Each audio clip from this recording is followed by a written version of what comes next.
Hello everyone, welcome to our channel. This is Anjali Pratap and you are here on iExamB to experience the iExamB learning experience. आज की session में आपको कैसे अपनी preparation को 50% faster करनी है इसके तरफ लेकर चलेंगे. So this session is very much important for those people who are targeting SBI clerk prelims exam. Before that, those students who are seeking some guidance in terms of mock test, here is one very crucial information for all of you. You can access the mock test B kit, which is exclusively for SBI clerk prelims exam, in only 99 rupees. The exam date is quite nearby, students, so you can just have a quick look at the offerings which this kit will provide. 40 full length mock test मिलता है आपको. Along with that you will also have a in-depth analysis of your areas which were weak, which were strong, how well you did. और basically ये जो analytics है वो आपको topper के साथ कैसे आपके जो परफॉर्मेंस है वो कैसी रही इसमें भी हेल्प करता है एनालाइज करने के लिए. इसके अलावा you can have an access to solving this previous year papers. ये आपको सिर्फ PDF फॉर्म में नहीं टेस्ट के फॉर्म में भी मिलता है, so that you can just quickly attempt these tests and understand like what is your understanding on the entire paper. इसके अलावा if you are looking for any specific chapter test guidance तो वो भी आपको अलग से टेस्ट मिल जाएगा. सो इसके अलावा अगर कोई भी इंफॉर्मेशन चाहिए सीधा you can visit on to the website everybody. Let me take you ahead in this session कि आज की सेशन में ऐसा क्या स्पेशल करने वाले हैं SBI क्लर्क एस्पिरेंट्स के लिए. तो मेमोरी बेस्ड पेपर, क्योंकि प्रीवियस पेपर एग्जैक्टली इसे नहीं कहा जा सकता बच्चे, क्योंकि पेपर जो है वो आपका रिलीज़ नहीं किया जाता है SBI या even in another banking examinations like IBPS. ये जो है ना हम पैटर्न रेप्लिकेट कर रहे होते हैं, the similar kind of topic, similar type of question which has come in the previous years. तो आज का जो पेपर है ना वो 23-24 में जो आया हुआ पेपर है हम उसकी बात करेंगे. ठीक है, तो quickly I am going to start the paper. आप साथ साथ मेरे सॉल्व करो. अगर कोई भी क्वेश्चन के ऊपर डाउट होगा आप नीचे कमेंट सेक्शन में मुझे वो क्वेश्चन पूछ सकते हो. So I am quickly taking you towards the very first set. पहला जो सेट था वो आपका एरर स्पॉटिंग का था. क्वेश्चन का डायरेक्शन पढ़ लेना बहुत ज़रूरी है. Even though you are very confident कि आप पहले से बहुत सारा क्वेश्चन प्रैक्टिस कर चुके हो, बट हो सकता है डायरेक्शन में आपके एग्जामिनर ने कुछ ट्विस्ट डाल दिया हो. So it's better to take care of that. To read each sentence to find out whether is any grammatical error in it. The error, if any, will be in one part of the sentence. Mark the part with the error as your answer. If there is no error, mark no error.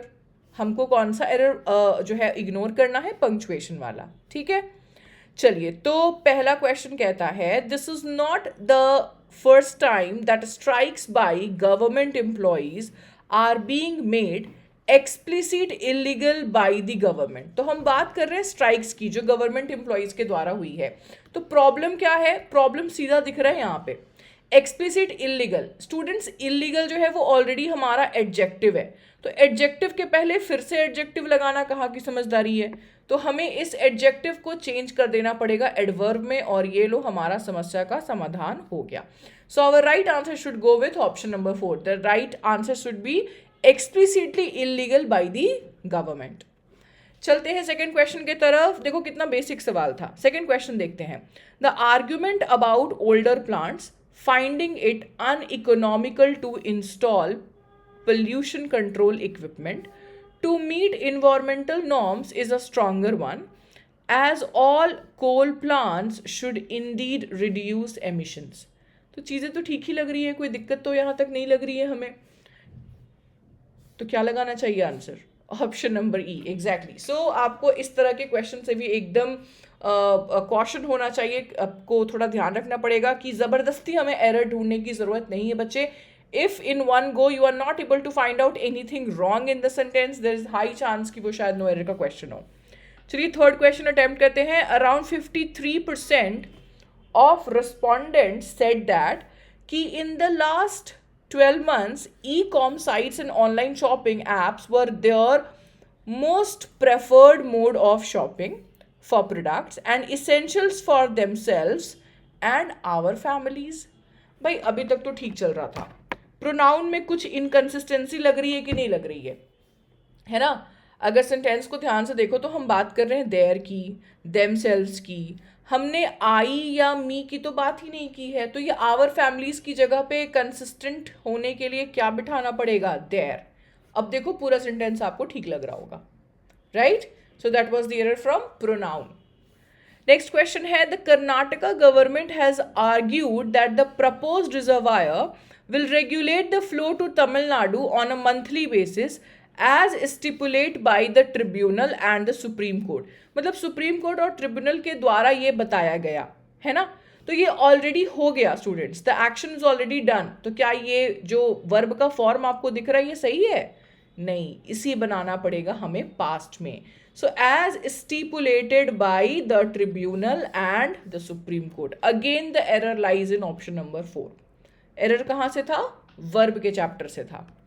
अगला question पूछता है हमसे, ever since the outbreak of the कोविड-19 pandemic Indian students already studying overseas as well as, देखो ये क्या है, connector है हमारा, यूज हुआ है किसके लिए, as well as those seeking to go abroad has faced several challenges. ठीक है, तो अब सोचने वाली बात यह है कि ये जो हैज हमने इस्तेमाल किया है वो किसके लिए यूज किया है। तो आपके पास दो सब्जेक्ट्स आपको दिख रहे होंगे, कौन कौन से? एक तो हो गए Indian students as well as वो लोग जो अब्रॉड जाने की सोच रहे हैं, राइट? तो भाई ये सब्जेक्ट नंबर 1 है, ये सब्जेक्ट नंबर 2 है। और ऐसी स्थिति में एज वेल एज के जब कनेक्शन के साथ हम दो सब्जेक्ट्स को जोड़ते हैं तो सब्जेक्ट वर्ब अग्रीमेंट की रूल में आप लोगों ने पढ़ा होगा कि हमारा जो वर्ब है वो हमेशा हमारे फर्स्ट सब्जेक्ट के साथ अग्री करता है। इसका मतलब ये कि हैज़ को चेंज करके अगर हम हैव कर दें तो ये हमारे इंडियन स्टूडेंट्स यानी प्लूरल के साथ प्लूरल वर्ब अग्री कर जाएगा, राइट? तो बस आंसर हमारा जाना चाहिए ऑप्शन नंबर 4 के साथ। तो देखो आई मीन फंडामेंटल जिनका क्लियर है ना उनको ये क्वेश्चंस बड़े आसान लग रहे होंगे, ठीक है? और ये वो सारे चैप्टर्स हैं जो आपके सबसे ज़्यादा प्रोमिनेंट माने जाते हैं आपके एग्जाम में बच्चे, ठीक है? चलिए एक और सेट करेंगे आज और वो है हमारे पैराजंबल का। Generally students gate afraid of this, but trust me students, एक बार मेरे साथ सॉल्व करके ये क्वेश्चन देखो, यू विल रियलाइज कि इतना भी डिफिकल्ट नट नहीं होता है कि हम लोग इसको क्रैक नहीं कर सके। चलो डायरेक्शन पढ़ते हैं। कितने स्टेटमेंट्स हैं? 7 स्टेटमेंट्स हैं जो पूरे के पूरे जंबल किए गए हैं रैंडम ऑर्डर में। जो 7वां सेंटेंस है ओनली द 7th यानी लास्ट स्टेटमेंट जो है वो फिक्स कर दिया गया है and it is in its correct place. These statements will form a coherent and meaningful paragraph when arranged will add the correct sequence. ठीक है, तो भाई हमको क्या करना है, बाकी बचे जो हमारे 6 सेंटेंसेस हैं उनको रीअरेंज करना है। तो ये है हमारा सेट हमारी स्क्रीन के ऊपर, ठीक है एवरीबडी? चलिए तो अटेम्प्ट करते हैं। पहला स्टेप क्या होता है, I hope all of you are aware, parajumble में सबसे पहली चीज हमें जो इस्तेमाल करनी होती है हमारे क्वेश्चंस में वो ये है कि हम सारे सेंटेंसेस पढ़ेंगे बिना किसी ब्रेक के, बिना किसी प्रीकंसीव नोशन के कि मुझे ए पढ़ने में लग रहा है कि फर्स्ट सेंटेंस होगा। नो स्टूडेंट्स, जब तक आप पूरा एफ तक ना पढ़ लो, फॉर एग्जाम्पल जी तो यहाँ फिक्स किया हुआ है, तो जब तक आप एफ तक ना पढ़ लो तब तक ये ख्याल दिमाग में नहीं आए कि ये हमारा पहला ही सेंटेंस होगा। ओके, चलिए let's start.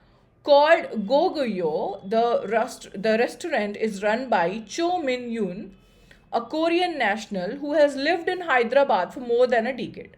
Okay, but as word spread along with the cultural hallyu, order numbers for her Korean food increased on weekends. The menu of 11 pages has signature dishes shown in K-dramas. Hyderabad finally has a restaurant dedicated to authentic Korean cuisine. She used to cater Korean food on request to friends and acquaintances. So she decided to start a restaurant. They include Korean fried chicken, potato pancake, chicken katsu platter, kimbap and बाकी सारे dishes के नाम हैं। तो भाई मुझे लगता है सभी लोगों ने इंट्रोडक्टरी सेंटेंस तो निकाल लिया है, बिल्कुल सही सोच रहे हो। The one which is very broad और वो हमारे पूरे जो पैराग्राफ को इंट्रोडक्शन दे रहा है, एक दिशा दे रहा है, वो ही है हमारा D sentence, because it talked about Hyderabad, it talked about a restaurant. ठीक है, यहाँ तक तो चलो सबको समझ में आ गया।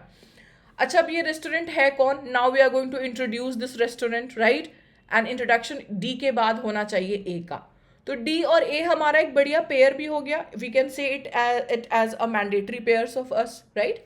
अच्छा, एक और चीज़ है बच्चे, जो आप ए के बाद भी डायरेक्टली जो है ना अपना सीक्वेंस बना सकते हो, लेकिन मुझे एक बहुत इंटरेस्टिंग क्लू मिल रहा है यहाँ पे, और वो क्लू है मेरा सेंटेंस नंबर जी। जी क्या बता रहा है बच्चे, आपके हिसाब से जी क्या बता रहा है? वो डिशेस के नाम है ना, जो के ड्रामाज में दिखाए जाते हैं, और ये इंट्रोडक्शन कहाँ दिया गया है? सी में। मतलब जी के पहले डेफिनेटली सी आएगा। चलो यहाँ तक तो हमने क्रैक कर लिया, ठीक है। तो आपका ए खत्म हो गया, आपका सी खत्म हो गया, आपका डी खत्म हो गया, और बचे हैं हमारे पास बी, ई और एफ, है ना। अब जाहिर सी बात है एफ का सेंटेंस का एक पेयर भी हमारे पास अवेलेबल होगा, एफ के पहले बी जरूर आना चाहिए, राइट।